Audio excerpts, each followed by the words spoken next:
Welcome to എജുഗ്ലോ. അപ്പോൾ ഇനി നമ്മൾ LBSനെ ബന്ധപ്പെട്ടുള്ള അലോട്ട്മെൻറ്റ് ഡീറ്റെയിൽസ്, ബാക്കി നിങ്ങൾ വരുത്താൻ പോണ മിസ്റ്റേക്സ് എന്തൊക്കെയാണ്, അലോട്ട്മെൻറ്റിൻ്റെ ഏകദേശം പ്രഡിക്റ്റബിൾ ഡേറ്റ്സ്, അതൊക്കെയാണ് നമ്മൾ പറയാൻ പോണത്. ഇപ്പോൾ കറൻ്റ്ലി LBSൽ നിങ്ങൾക്ക് ആർക്കും പുതിയ രജിസ്ട്രേഷൻസ് ഒന്നും ചെയ്യാൻ പറ്റില്ല. നിങ്ങൾ ഓൾറെഡി രജിസ്റ്റർ ചെയ്തവർക്ക് മാത്രമേ ഇനി ഫർദർ പ്രൊസീജിയേഴ്സിന് കടക്കാൻ പറ്റുള്ളൂ. ഇനി പുതിയൊരു രജിസ്ട്രേഷൻ LBS ക്ലോസ് ചെയ്തിരിക്കണം. ജൂലൈ 22, 2026 പുതിയ രജിസ്ട്രേഷൻസ് എല്ലാം ക്ലോസ് ചെയ്തിരിക്കണം. ഇനി അടുത്ത പ്രധാന തീയതി എന്താ വെച്ചാൽ ജൂലൈ 28 അന്നാണ് നമ്മുടെ ഡിഫക്റ്റ് ക്ലിയറൻസ് വിൻഡോ. അഥവാ നിങ്ങൾക്ക് എന്തെങ്കിലും മിസ്റ്റേക്സ് LBS ഇതിൽ കൊടുത്തിട്ടുണ്ടെങ്കിൽ അത് എഡിറ്റ് ചെയ്യാൻ ഓപ്ഷൻ വരുന്നത് 28 അന്ന് നിങ്ങളെല്ലാവരും സൈറ്റിൽ കയറി നിങ്ങൾ എന്തെങ്കിലും മിസ്റ്റേക്സ് ഉണ്ടെങ്കിൽ അതെല്ലാം കറക്റ്റ് ചെയ്ത് നോ ഡിഫക്റ്റ് അല്ലെങ്കിൽ എലിജിബിൾ ആക്കി മാറ്റണം. ഈ ഒരു എന്താ പറയുക, ഡിഫക്റ്റ് ക്ലിയറൻസ് വിൻഡോ കറക്റ്റായാൽ മാത്രമേ നിങ്ങൾക്ക് നെക്സ്റ്റ് പ്രൊസീജിയേഴ്സ്ക്ക് കടക്കാൻ പറ്റുള്ളൂ. അപ്പോൾ എല്ലാവരും 28 നിങ്ങളുടെ LBS പോർട്ടലിൽ കയറിയിട്ട് നിങ്ങൾക്ക് എന്തെങ്കിലും മിസ്റ്റേക്സോ കറക്ഷൻസോ ഉണ്ടെന്ന് നോക്കുക. എന്നിട്ട് അതിനനുസരിച്ച് പുതിയ കറക്ഷൻസ് ഉള്ള സർട്ടിഫിക്കറ്റ്സ് ആണെങ്കിൽ പുതിയ സർട്ടിഫിക്കറ്റ്സ് അപ്ലോഡ് ചെയ്യുക. ഇതെല്ലാവരും ശ്രദ്ധിക്കേണ്ട ഒരു കാര്യമാണ്. ഇത് കറക്റ്റ് ആവാതെ നിങ്ങൾക്ക് അടുത്ത പ്രൊസീജിയേഴ്സിലേക്ക് പോകാൻ പറ്റുന്നതല്ല.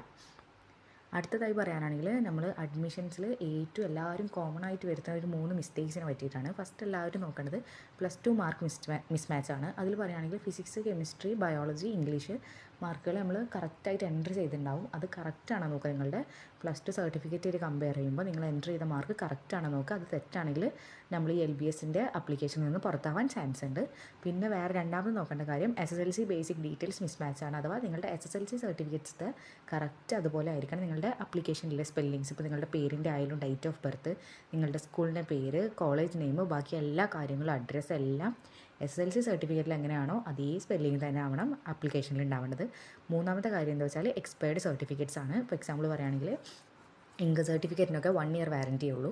അതുപോലെ കാസ്റ്റ്, നാറ്റിവിറ്റി അങ്ങനത്തെ സർട്ടിഫിക്കറ്റ്സ് ആണെങ്കിൽ 3 ഇയർ വരെ വാറൻറ്റി ഉണ്ട്. പിന്നെ NCL സർട്ടിഫിക്കറ്റ്സ്, അങ്ങനെ കുറേ സർട്ടിഫിക്കറ്റ്സ് ഉണ്ട്. അതിൻ്റെ കാലാവധി കഴിയുകയാണെങ്കിൽ നമുക്ക് എന്താക്കാൻ പറ്റില്ല, അപ്ലോഡ് ചെയ്യാൻ പറ്റില്ല. അപ്പോഴും നിങ്ങൾ LBSൻ്റെ പോർട്ടലിൽ നിന്ന് പുറത്താവാൻ ചാൻസ് കൂടുതലാണ്. അപ്പോൾ അതുകൊണ്ട് തന്നെ സർട്ടിഫിക്കറ്റ്സൊക്കെ കറക്റ്റ് ഡേറ്റ് അല്ലേ, വാലിഡിറ്റി ഇല്ലേ എന്നൊക്കെ എല്ലാവരും ശ്രദ്ധിക്കുക.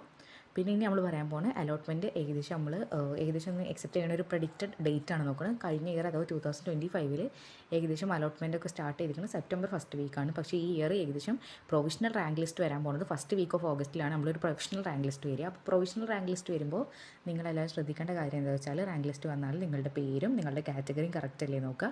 അതിൽ നിങ്ങൾക്ക് എന്തെങ്കിലും മിസ്റ്റേക്സ് ഉണ്ടെങ്കിൽ അത് നിങ്ങൾക്ക് എന്ത് ചെയ്യാം, പറയാവുന്നതാണ്, റിപ്പോർട്ട് ചെയ്യാവുന്നതാണ്. അത് കഴിഞ്ഞാൽ പ്രൊവിഷണൽ റാങ്ക് ലിസ്റ്റിന് ശേഷം ഫൈനൽ റാങ്ക് ലിസ്റ്റ് വരും. അപ്പോൾ അതിൽ നിങ്ങൾക്ക് ഏകദേശം നിങ്ങളുടെ റാങ്ക് ഏകദേശം എന്താണെന്ന് മനസ്സിലാവും. അത് ഏകദേശം ഒരു സെക്കൻഡ് വീക്ക് ഓഫ് ഓഗസ്റ്റിലാണ് നമ്മൾ പ്രഡിക്റ്റ് ചെയ്യണത്.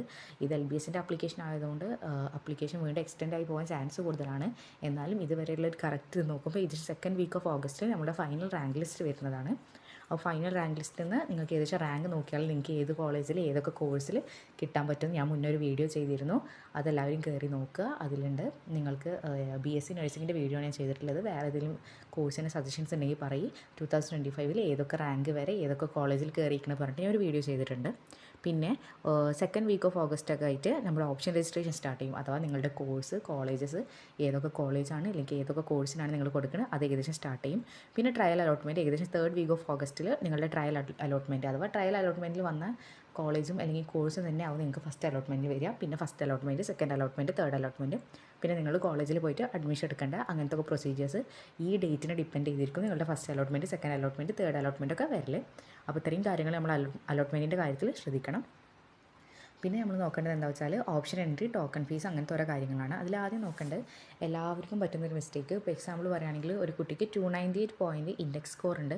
പക്ഷേ ആ കുട്ടി കോൺഫിഡൻ്റ് ആയിട്ട് ആകെ 3-4 കോളേജാണ് എന്തിൽ കൊടുക്കണം, ഓപ്ഷൻ രജിസ്ട്രേഷനിൽ കൊടുക്കണമെങ്കിൽ അത് ഭയങ്കര ഒരു ഓവർ കോൺഫിഡൻസ് കാട്ടലാണ്. കാരണം നമുക്കൊന്നും പറയാൻ പറ്റില്ല. റാങ്ക് ലിസ്റ്റിൻ്റെ മാറ്റവും കുട്ടികൾ കൊടുക്കുന്ന അപ്ലിക്കൻസിൻ്റെ മാറ്റമൊക്കെ ഇയർ ബൈ ഇയർ മാറിക്കൊണ്ടിരിക്കുകയാണ്. അതുകൊണ്ട് തന്നെ നിങ്ങളൊരു 10-15 കോളേജസ് എക്സ്ട്രാ കൊടുക്കാൻ നോക്കുക.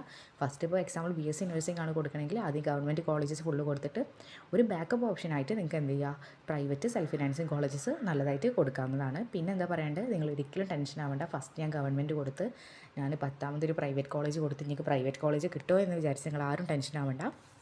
നിങ്ങൾ ഫസ്റ്റ് കൊടുത്ത കോളേജിനാണ് ഫസ്റ്റ് പ്രയോറിറ്റി. അതുകൊണ്ട് തന്നെ നിങ്ങൾക്ക് ഏറ്റവും ഇഷ്ടപ്പെട്ട കോളേജ് എന്ത് ചെയ്യുക, ഫസ്റ്റ് ഓപ്ഷനിൽ കൊടുക്കുക. പിന്നെ അങ്ങനെ കൊടുക്കുക. ഇനി നിങ്ങൾക്ക് പ്രൈവറ്റ് കോളേജാണ് 10ാമത്തെ കോളേജാണ് കിട്ടിയെങ്കിൽ നിങ്ങൾ ടെൻഷൻ ആവേണ്ട. അതാവും നിങ്ങളുടെ മാർക്കിന് ഫസ്റ്റ് അലോട്ട്മെൻറ്റിൽ വന്നിട്ടുണ്ടാവുക. ഫസ്റ്റ് അലോട്ട്മെൻറ്റ് മാത്രമല്ലല്ലോ, അത് കഴിഞ്ഞാൽ സെക്കൻഡ് ഉണ്ട്, തേർഡ് ഉണ്ട്, അത് കഴിഞ്ഞാൽ സ്പോട്ട് അലോട്ട്മെൻറ്റ്സും അങ്ങനെ കുറേ സപ്ലിമെൻറ്റ് അലോട്ട്മെൻറ്റ്സ് ഒക്കെ വരുന്നുണ്ട്. അപ്പോൾ അതും ആരും ടെൻഷൻ ആവേണ്ട. നിങ്ങളോട് അത്യാവശ്യം കോളേജുകൾ കൊടുത്തുകൊണ്ടിരിക്കുക. ഇനി ഫസ്റ്റ് അലോട്ട്മെൻറ്റ് കഴിഞ്ഞാൽ നിങ്ങൾക്ക് ഓർഡേഴ്സ് എഡിറ്റ് ചെയ്യാനുള്ള ഓപ്ഷൻ വരുന്നുണ്ട്. അപ്പോൾ അതിനനുസരിച്ച് നിങ്ങളുടെ കോഴ്സുകളും എല്ലാം നിങ്ങൾക്ക് മാറ്റാവുന്നതാണ്. ഇനി അത് ടോക്കൺ ഫീ റൂള് അത് എല്ലാവരും മറക്കണ ഒരു കാര്യമാണ്. ഇപ്പോൾ നിങ്ങൾക്ക് ഫസ്റ്റ് അലോട്ട്മെൻറ്റിൽ ഇപ്പോൾ ഒരു ഗവൺമെൻറ് മെഡിക്കൽ കോളേജ് തൃശ്ശൂരിലെ BSc നഴ്സിങ്ങിന് കിട്ടിയൊരു കുട്ടി, ആ കുട്ടിക്ക് അവിടെ അല്ല, അവിടെ കോഴിക്കോട് കിട്ടാനാണ് താല്പര്യം. അപ്പോൾ ആ കുട്ടി എന്ത് ചെയ്യും? അവിടെ ചേരൂല. ആ കുട്ടി എന്ത് വെയിറ്റ് ചെയ്യും, സെക്കൻഡ് അലോട്ട്മെൻറ്റിന് വേണ്ടി വെയിറ്റ് ചെയ്യും. പക്ഷേ അങ്ങനെ ഒരിക്കലും ചെയ്യരുത്. നിങ്ങൾക്കൊരു കോളേജിൽ ഏത് കോളേജ് ആയിക്കോട്ടെ നിങ്ങൾക്ക് ഫസ്റ്റ് സീറ്റ് കിട്ടിയോ അവിടെ ഒരു ടോക്കൺ ഫീ SC-കാർക്ക് ഐ തിങ്ക് സോ 1000, മറ്റൊരു 25,000 ആണ്. അത് പേ ചെയ്തിട്ട് ആ ടോക്കൺ ഫീ പേ ചെയ്തിട്ട് ആ കോളേജിൽ അഡ്മിഷൻ എടുക്കുക. അഡ്മിഷൻ എടുത്തിട്ട് നിങ്ങൾ എന്ത് ചെയ്യുക, ഫർദർ അലോട്ട്മെൻറ്റിൽ പാർട്ടിസിപ്പേറ്റ് ചെയ്യുക. അപ്പോൾ നിങ്ങൾക്ക് സെക്കൻഡ് അലോട്ട്മെൻറ്റിൽ നിങ്ങൾക്ക് ഇഷ്ടപ്പെട്ട കോളേജ് കിട്ടിയാൽ നിങ്ങൾക്ക് അവിടേക്ക് മാറാവുന്നതാണ്.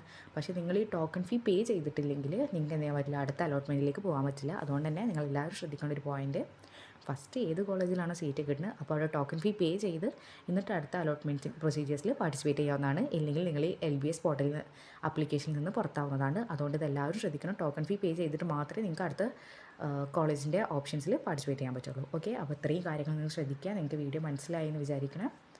അപ്പോൾ നമ്മുടെ ചാനൽ ഒന്ന് സബ്സ്ക്രൈബ് ചെയ്യുക. നിങ്ങൾ ആദ്യമായിട്ടാണ് നമ്മുടെ ചാനൽ കാണണമെങ്കിൽ സപ്പോർട്ട് ചെയ്യുക, സബ്സ്ക്രൈബ് ചെയ്യുക. നിങ്ങൾ നമ്മുടെ ഫ്രണ്ട്സിനും ഫാമിലീസിൽ ആരെങ്കിലും ഒക്കെ LBSന് വേണ്ടി വെയിറ്റ് ചെയ്യണമെങ്കിൽ അവർക്കൊക്കെ ഷെയർ ചെയ്യുക. അപ്പോൾ ഇത്രയും കാര്യങ്ങൾ നിങ്ങൾ ശ്രദ്ധിക്കുക. Thank you.